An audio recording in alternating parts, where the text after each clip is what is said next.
Thank you so much for doing this for us. If you could tell us about yourself, name, where you're from, what you do at CJFCI. My name is Amelie Zeringue. I am department head here at the Culinary Institute. I have a bachelor's from here, graduated in 2006. I worked in the industry for about 5 years. Um, I went to get my master's degree at UNO in the hospitality restaurant tourism program there. Um, when it was about 2010. I got a call from Chef Randy, and he had asked me if I wanted to teach. He had heard I was getting my master's. Do I want to teach? And I was kind of caught off guard. I wasn't sure if I was ready for that. I was young, and so I took the leap, and I came here. So I've been here since 2010. I've taught almost every class we have here since, so I was teaching for about 15 years. And then in 2023, well, no, it was 13 years. 2023, I became the department head. And so here I am. Oh, what made you fall in love with cooking?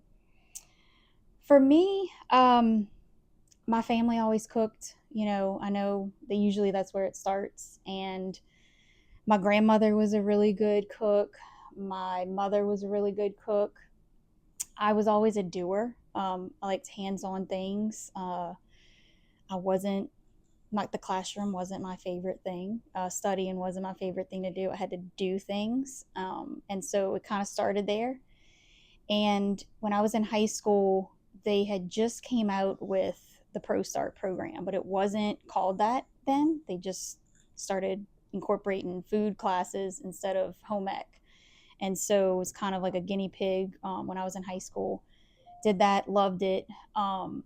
And the rule in our house was always that we had to get a bachelor's degree. I think my parents were first gen. Well, I would be a first gen culinary. I mean, a graduate, a college graduate. So, but my mother did later on go on to get her degree when we were kids. So I'm not sure how you count that, but she always thought that that was important to get a bachelor's degree, and she didn't care what it was in. And I said, all right. And I found this program. And so I started here.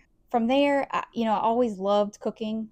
Um, I was always, it came easy for me, and it was something that I had a good skill in. And I took off with that.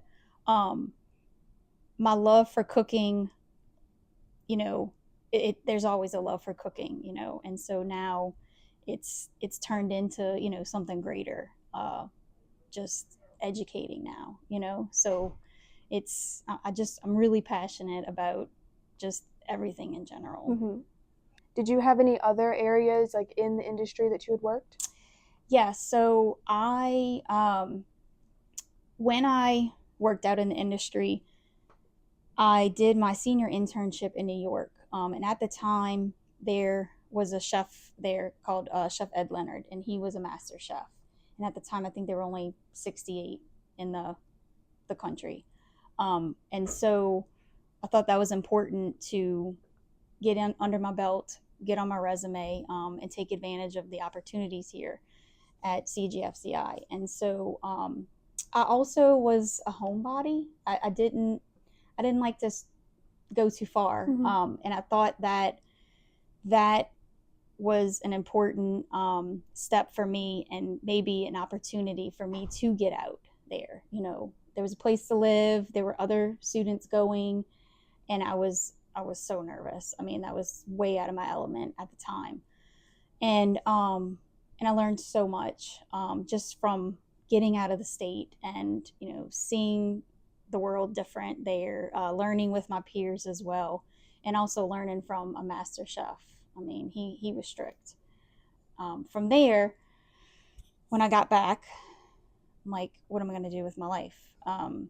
And so Commander's Palace was actually trying to reopen from Hurricane Katrina, and they were recruiting cooks. Trying to reopen a 100-year-old restaurant is kind of a big undertaking.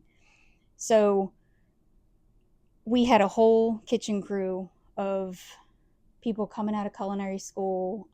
It was such a fun experience because it wasn't just me getting a job and getting thrown in. We all were onboarded at the same time. We had classes. They gave out packets of their historical recipes and stuff, and so we had to study them, and you have to make them exactly how they were when we were open. And at that point it was a race because we all started somewhere at a position, and it was like who is gonna you know get to the top quicker. So I do say that there was an advantage there.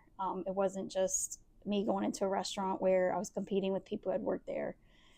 So I quickly moved through all the stations at Commanders, and I I don't do failure. I have to be successful at everything I do, and it was tough. But in order to get set for service, there wasn't enough time. There's so much volume there that it's definitely difficult to get what you need done in the time you're allowed.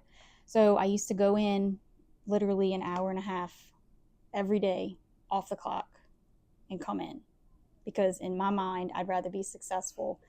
And but that paid off, so I don't regret doing it. I didn't look at it as I was working for free. It definitely paid off because people saw it, and people saw how hard I was willing to work and be successful. Before Katrina, there weren't women on the front line. They have a front line and a back line. It's an open kitchen. You have to be professional as cooks back there. Your hat can't be wet and sweaty. If it is, you have to go get a new one.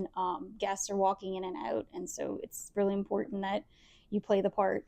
But there were no women who had reached the front line, and so it was me and another girl. We basically were the first women to make it to the front line. Wow.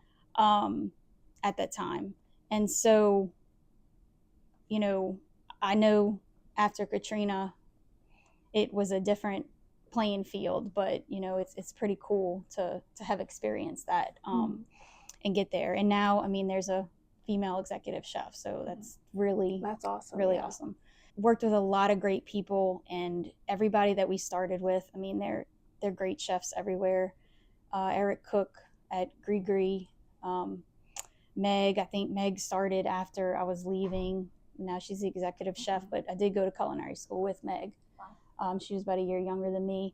And Chef Jeffrey Hansel, he's been everywhere. Tom Roby, I mean, he passed away, but he was my sous chef, and he supported me, and it just was a really memorable experience there. And I'll never forget it, just because of the people and how much impact that has had on my career.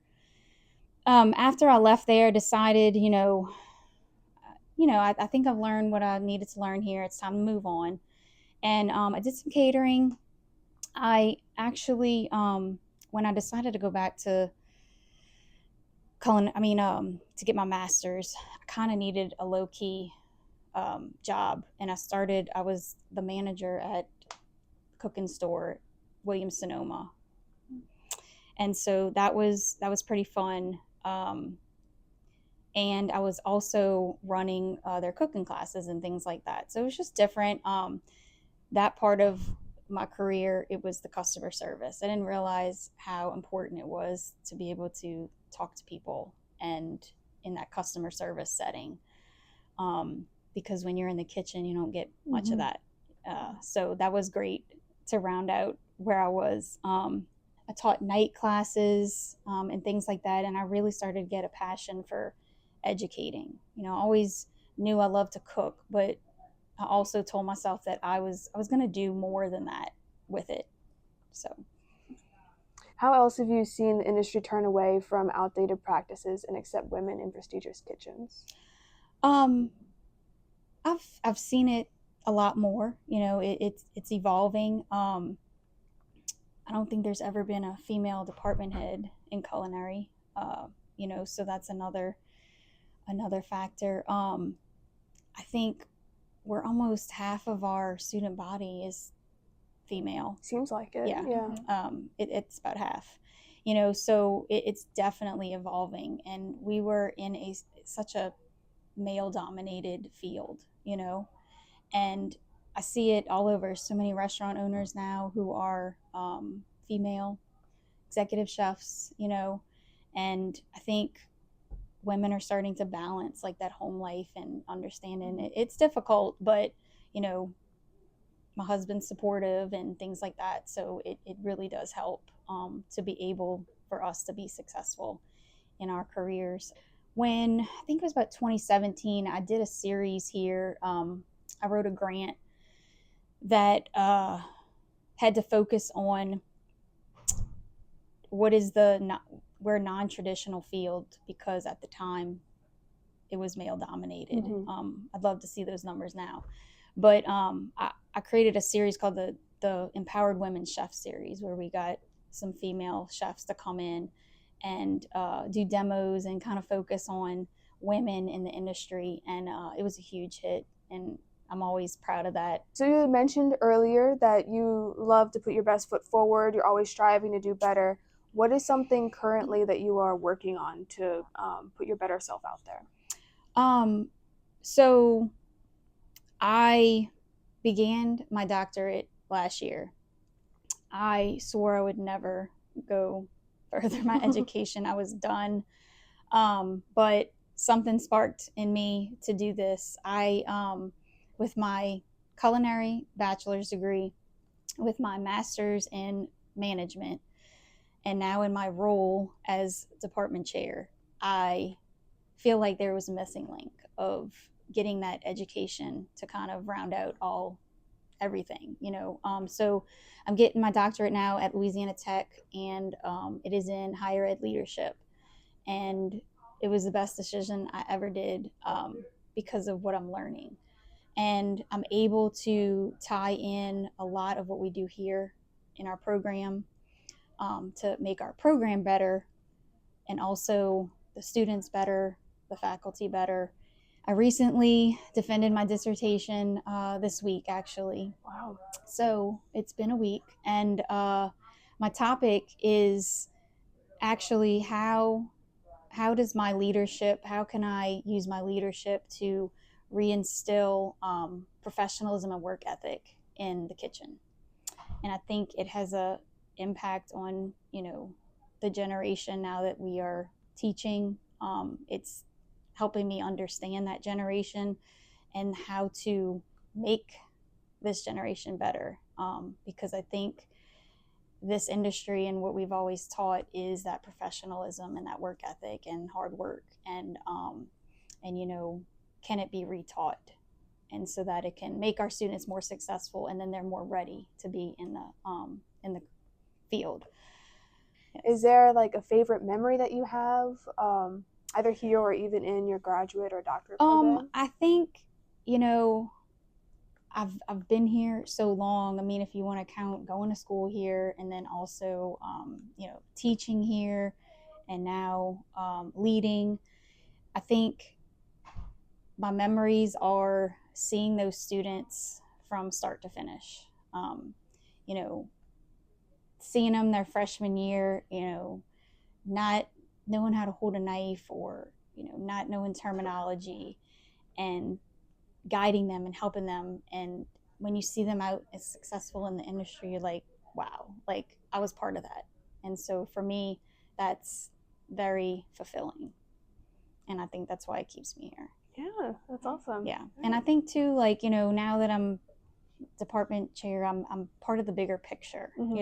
I do miss cooking in the kitchen with the students. I'm gonna get back there as soon as I can get my feet on the ground, but it's a different feeling. Like I'm able to maybe project it further rather than just in that classroom. So, but thanks. Yes, Thank you.